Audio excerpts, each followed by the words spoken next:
तो जैसा कि आप इस क्वेश्चन में देख सकते हैं, इस क्वेश्चन में बोला जा रहा है एक पेड़ पर कुछ तोते बैठे हैं, पेड़ के नीचे बकरियां चर रही हैं, उनके पैरों की संख्या 90 और सिरों की संख्या 35 है, तो तोतों की कुल संख्या बताएं। तो फ्रेंड्स, ऐसे क्वेश्चंस को करने के लिए एक बड़ा ही शॉर्ट ट्रिक होता है। जैसे कि 4 पैर वालों की संख्या निकालने के लिए, ये 4 लेग के लिए हम लोग जो है 4 पैर वालों की संख्या निकालने के लिए L/2 - H फॉर्मूला होता है।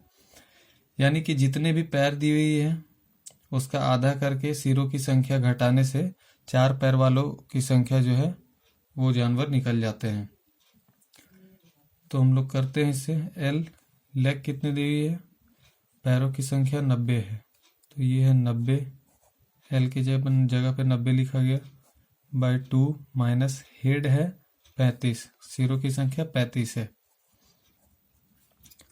तो ये हो जाएगा 45 माइनस 35। ठीक है, तो ये आ गया 10।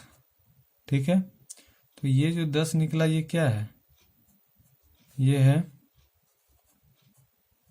4 पैर वालों की संख्या।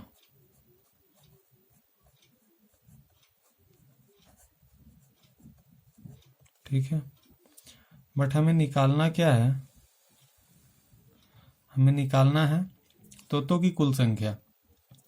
तो तोतों की कुल संख्या निकालना है तो 4 पैर वालों की कुल संख्या आया है 10, और हेड जितने भी होते हैं उतने ही जानवर होते हैं, क्योंकि सिर सभी का एक ही होता है, पैर चाहे 2 हो या 4। तो 2 पैर वालों की संख्या निकालने के लिए, यानी तोतों की संख्या के लिए,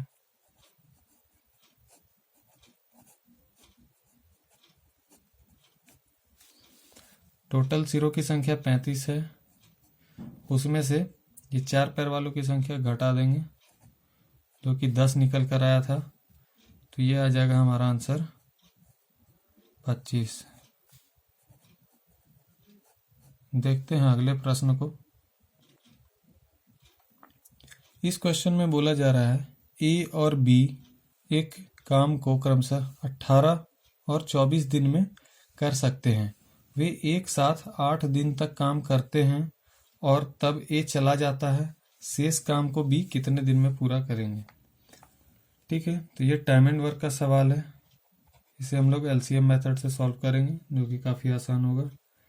ए एक काम को करता है 18 दिन में और बी उसी काम को करता है 24 दिन में।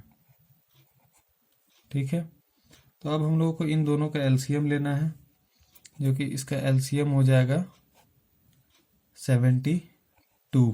ठीक है, तो 18 का पहाड़ा 4 बार पढ़ने पर 72 आएगा और 24 का पहाड़ा 3 बार पढ़ने पर 72 आएगा।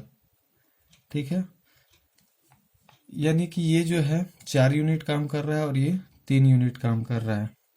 ठीक है, ये दिनों की संख्या है, टाइम, और ये स्पीड यानी क्षमता की संख्या, क्षमता का अनुपात है।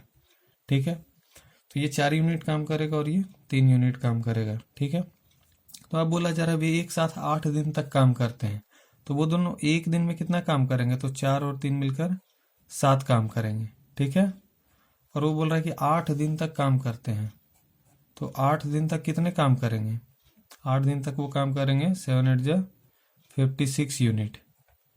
कितना काम कर देंगे, 56 यूनिट।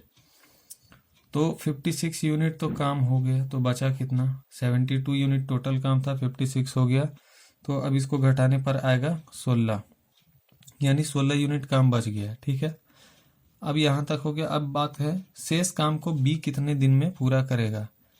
8 दिन तक काम करते हैं और तब ए चला जाता है, तो जब ए चला जाएगा यानी ये 4 यूनिट वाला जो है वो चला गया, तो अब ये 16 काम जो बचा है उसको सिर्फ कौन करेगा, ये जो बी 3 यूनिट कर रहा है वो करेगा। ठीक है, तो इस 16 यूनिट को अब ये सिर्फ 3 यूनिट वाला जो बी है वो करेगा, तो ये कितने दिन में कर देगा, 3 5 जा 15 और 1 16 डेज में।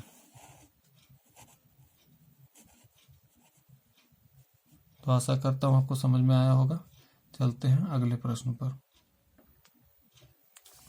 तो फ्रेंड्स, इस क्वेश्चन में बोल रहा है किसी टीम की 12 खिलाड़ियों की औसत आयु 25 वर्ष है। यदि अंपायर को भी शामिल कर लिया जाए तो औसत आयु 2 वर्ष बढ़ जाती है। अंपायर की औसत आयु क्या होगी? तो ये है एवरेज का सवाल, इसे हम आसानी से कर सकते हैं। पहले बोल रहा है 12 खिलाड़ियों की औसत आयु 25 वर्ष है। तो खिलाड़ी कितने हैं? 12। उनकी औसत आयु कितनी है? 25 वर्ष। तो वो टोटल कितने हो जाएंगे? 12 गुना 25 करने पर आ जाएगा 300। ठीक है। उसके बाद बोलता है यदि अंपायर को भी शामिल कर लिया जाए तो औसत आयु 2 वर्ष बढ़ जाती है। तो अंपायर को भी शामिल कर लिया जाएगा तो वो जो 12 की संख्या थी वो बढ़कर 13 हो जाएगी। ठीक है। तो एक आदमी बढ़ गया तो 12 से 13 हो गया, और औसत आयु 25 था और बाद में बता रहा है कि 2 वर्ष बढ़ जाता है। ठीक है। तो जब 2 वर्ष बढ़ जाएगा तो 25 से हो जाएगा ये बढ़कर 27। ठीक है। तो 13 गुने 27 करने पर आएगा 351। ठीक है। तो ये औसत जो है 2 बढ़ा था, व्यक्ति में 1 बढ़े थे, आयु में कितना बढ़ा है? 51। तो जो यहाँ पे एक व्यक्ति बढ़े थे, ठीक है, यहाँ पे जो एक व्यक्ति बढ़े हैं वही यहाँ पे उम्र में बढ़ा है, यानी कि अंपायर की जो औसत आयु है वो 51 ईयर होगी।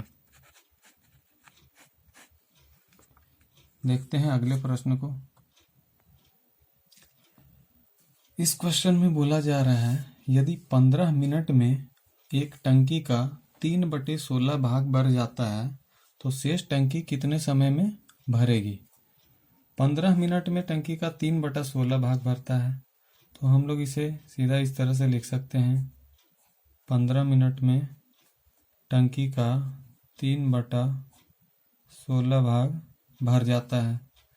तो अब इसे हम लोग अगर काटते हैं तो 3 से 5 बार में कटेगा। ठीक है। और ये 5 × 16 मल्टीप्लाई हो जाएगा।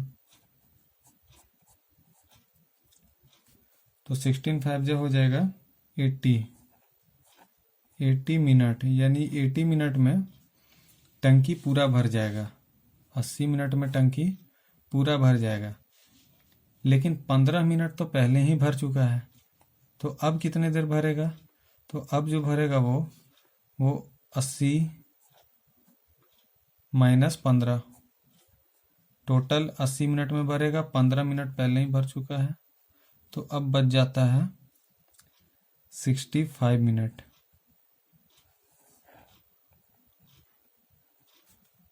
यानी कि 3/16 भाग भर जाता है, तो शेष टंकी जो है वो 65 मिनट में भरेगा।